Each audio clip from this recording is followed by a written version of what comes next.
Right, good morning and welcome back to the channel. Oh, doesn't the CL look good there? What a backdrop. Yes, well, welcome back. A little bit of sunshine, bit overcast today, but off out on another trip, so I'll see you down the road. Well, thanks for joining me again. Do appreciate it. Today just wanted to respond to the video I did on seat height on bikes, because the response has been pretty incredible really. I've had more people talking to me about that than any other subject. So what I thought I'd do today, rather than just moan about the fact, is to try to come up with a few answers. And by answers I mean bikes that may actually suit people with shorter legs. So if you've got shorter legs, like I have, and find seat height a problem, you might find this video a little bit useful. Now mostly I'm going to talk about, of course, bikes that I know personally and can vouch for as being a good fit if you've got shorter legs. Personal info first. My inside leg measurement is 29 inches. I know some of you probably have shorter than that. I know people that ride have got 26-inch inside legs. That becomes even more critical. The first thing I wanted to say, I expect you're going to say, well, the CL500. You're riding it, obviously. That must be one of the bikes you'd recommend. Well, it's not going to be on my list. Now obviously I fit the bike, I'm fine with it, but to be honest, I'm not flat-footed on the CL, and if getting my feet down on the floor was an absolute priority, it wouldn't be a bike that I would necessarily recommend, because it isn't that low. Being a scrambler type bike, it isn't that low. And the other issue with the CL is not just the seat height, but it's the width of the seat. It's relatively wide on the frontal area where your inside of your legs go, so it's going to be a bike I'm not going to put in my list. Oh, stuck behind a car here again. Last time I had a van. Now I've got a Toyota. Never mind. So yeah, the CL, not particularly on my list, due more than anything to the width of the seat. And that brings me on to the subject of how to actually measure whether a bike is going to be suitable or not for you. And you certainly can't do that. Let's just get past there. You certainly can't do that simply by seat height alone. The other absolutely critical part is the width of the seat and the combination of those two factors. So once again, it's vital that you actually sit on a bike. Don't just dismiss a bike simply because the seat height is, say, 800mm, 790mm, and you think that's too much for me. I've sat on another bike with the same seat height and it's too much. Doesn't really work like that. Oh dear. Road ahead closed. Let's see how far we get along here then. No, it doesn't work like that. It's a combination of factors, so it's vital you actually sit on the bike. That's why the bikes I'm going to mention today are ones that I've actually sat on, so I can vouch for. So the CL's not one of them. So what is? Well, the CL's brother. Now this is a very obvious one, and everyone's going to mention this when it comes to seat height. It is the sort of de facto low seat height bike, and that's the 500 Rebel. But I didn't want to go down that path, because the truth is that most custom style motorcycles, bobber style, are going to be the lowest seat height that you can get. But what if you don't want that type of bike? Well, that guy has just gone, as you can see, straight through the cones. So, you know, I'm going to do the same. Let's see how far we can get. Ooh, I'm a rebel. Talking about rebels.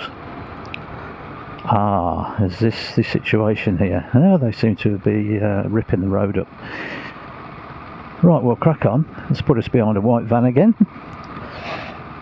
Yes, if you don't want a custom style bike, there are people here working in the road actually. I think this has become a bit of a disaster. Or is he getting through? Are they letting him through? Do you know, I think they are. I think they are. So maybe I can... let me do the same. Yeah, they might let me do the same.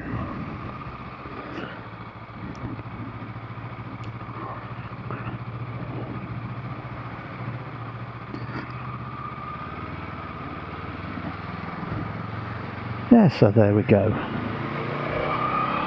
Oh, it's all fun and games, isn't it? So back to the subject for the third time. Where was I? Yes, I was on the subject of custom style bikes. So my list is going to be bikes that have appealed to me personally over the years, and they're not custom style bikes. So this might be of interest if you also like a different style of bike than that. So we'll get the custom bike and the CL500, not the CL500, the 500 Rebel out of the way first, and we'll move on. I think I'm going to go through the cones here again. This is getting worse and worse, isn't it? Let that lady go. So my first bike that I would recommend, and that is the Suzuki SV650. Now I'm talking specifically here about the current model, because the seat on the current model is particularly low. The model before it, not so much, nowhere near as low.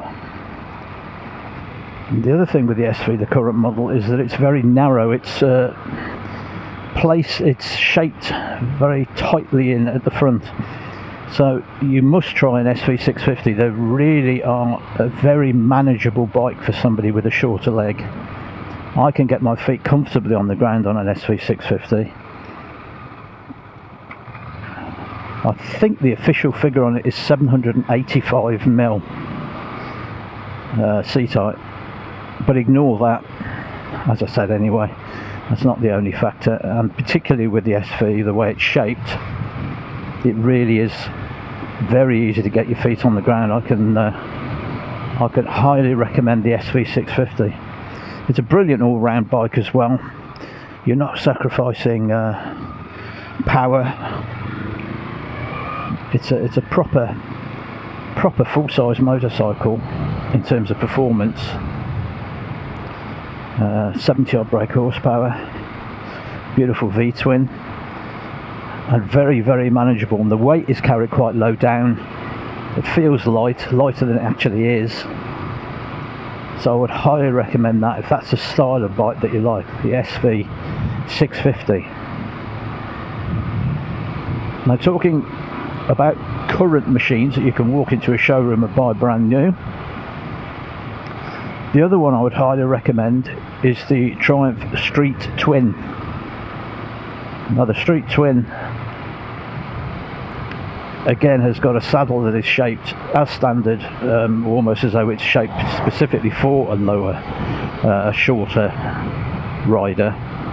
Again, I can get my feet flat on the floor both sides comfortably, probably with a little bit of a bent knee actually.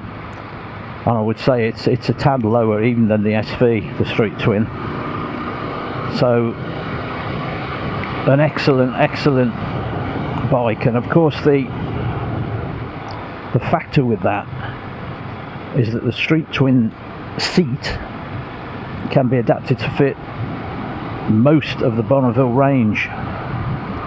Now some of them have got slightly higher suspension than others, no doubt. Different size wheels that would make a slight difference with the spoke wheels maybe. But that street twin seat will certainly fit other models in the range, so play around with that. But the street twin, straight off the factory floor as it is, excellent bike for shorter riders. It really is. The only thing with the street twin, and I will say this compared to the SV, is that the weight is more noticeable, particularly when you're pushing the bike around, even though there's not a huge difference in the weight between the two. For me, the Bonneville, the street twin, feels considerably heavier, probably at slow speed and also when you're pushing the bike around, so that's something to consider. The SV, even though there's not a huge amount of difference in the weight, it feels lighter, and it's definitely more manoeuvrable when you're pushing it around. You just don't notice the weight. So that's two that you can walk into a showroom now. They're standard type of bikes. They're not custom or cruiser bikes, and both of them definitely something to consider.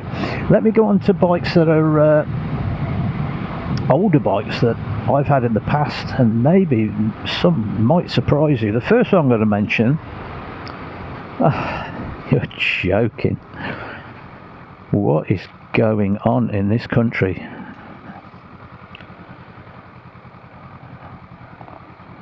Seriously.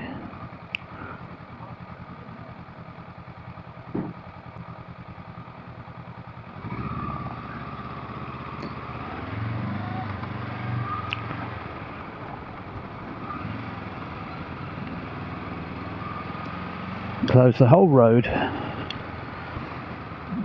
because they're digging a hole there. And as you can see, with a little bit of effort,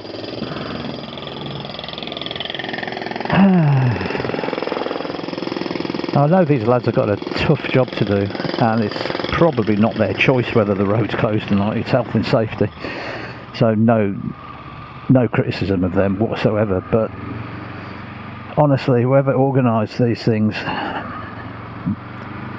why? It's got to the stage now in the UK where you see a road closed sign like that and you almost ignore it. Off the subject again, sorry. But you've got to react as you go along, haven't you, to the things you find. So there we are, two road closed that we've got through. So what was I on about? Street twin? Yeah, I think I got to the street twin, and then yes, onto other bikes that I've had in the past that you wouldn't expect to have a low seat height. Right, the first one I'm going to mention, and you won't believe this, is an adventure bike. Now generally most people with short legs look at adventure bikes and just cross them off their list immediately. But don't be so hasty. Now the first, and these are bikes that you can buy second hand now at a reasonable price as well, and that's the Tiger 800. I had a Tiger 800, and Triumph did a low seat option for that, as they still do, no doubt. I've got no experience with the latest ones, but the road going version of the original Tiger 800, which I had, not the spoked wheel, more off-road biased one, that was the bike I had, and I had the low seat option, and it was really effective. It really did cut the seat height down a lot, so that I as a 29-inch leg rider could comfortably use that bike. Now it won't be for everybody. It still might be, you might feel it's a bit tall and a bit bulky for you, a bit top heavy maybe, but the original Tiger 800, if you can get hold of one of the low seats that they had, and they also actually brought out a version, a model, didn't they, the Tiger 800 Low. And Triumph do low models. They do one of the Street Triple also. So bear in mind some of those. The one I've got experience of specifically, as I said, is the first gen Tiger 800 with the low seat option, and that was excellent. No problem at all. And moving on to older bikes, maybe you want a touring bike, a much bigger bike, and you think, well, they're out of your grasp. I did mention it in the original video actually, and that's the Honda CL500, which has got an adjustable seat height, and that is definitely one to consider. They're quite a heavy bike. I think they're about 230, 240 kilo, not too sure about that. They're not a light bike by any means, but you don't really feel the weight. Set the seat in the lowest position, and it's absolutely fantastic, very manageable, and hats off to Honda for doing that with that bike, creating it with this adjustable seat height. My question to you though, why the hell aren't you still doing it?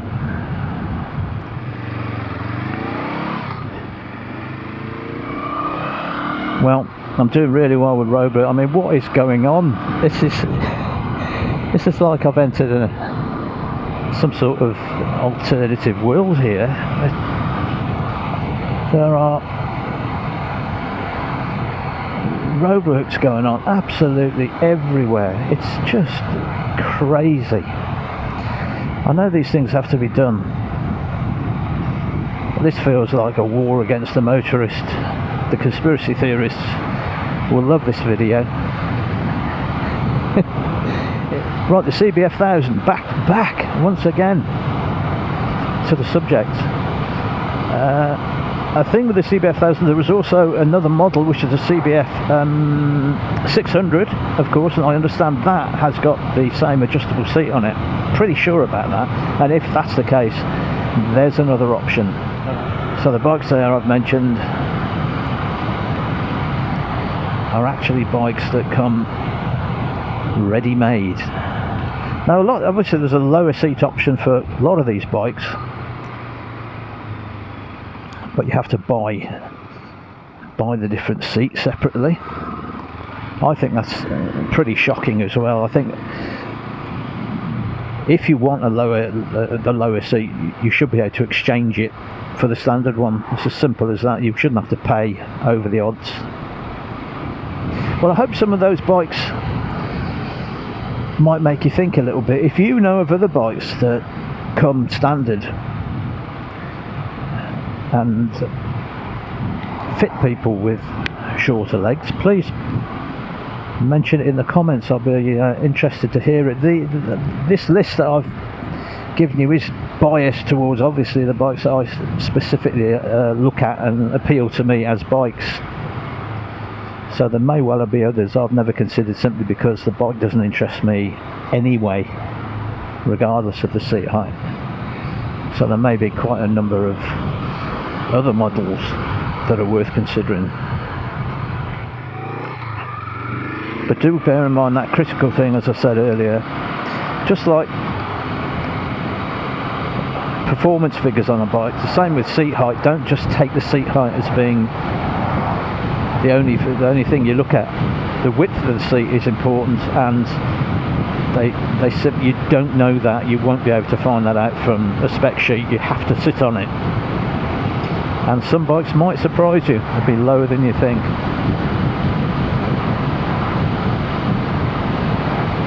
Another quick mention of a new bike, and one that might surprise you actually, and that's a bike that I would say is about the same height as the CL500. I've sat on them side by side in a showroom, and that's the new Honda Hornet. It really is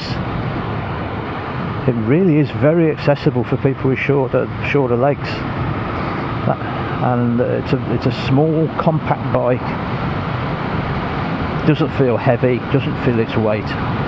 So that's another one I'd say, if you've got reasonable length legs, well, reasonable, I mean 29 like myself, you may well find that too is actually fine for you. It's quite a compact bike. So there we are. I'm going off to get a cup of tea now. Hope that's been of some help. If you know of other bikes that suit shorter riders, pop them in the comments. Right, I was just talking about seat heights, and look at this, just to show you that any bike can actually fit somebody with a shorter leg. There's an S1000 BMW, and look at the amount of padding it's taken out of that. I reckon even I could ride that. So there you go, there's always options. Right, that's all from me. I'll see you again next time. Thanks for watching.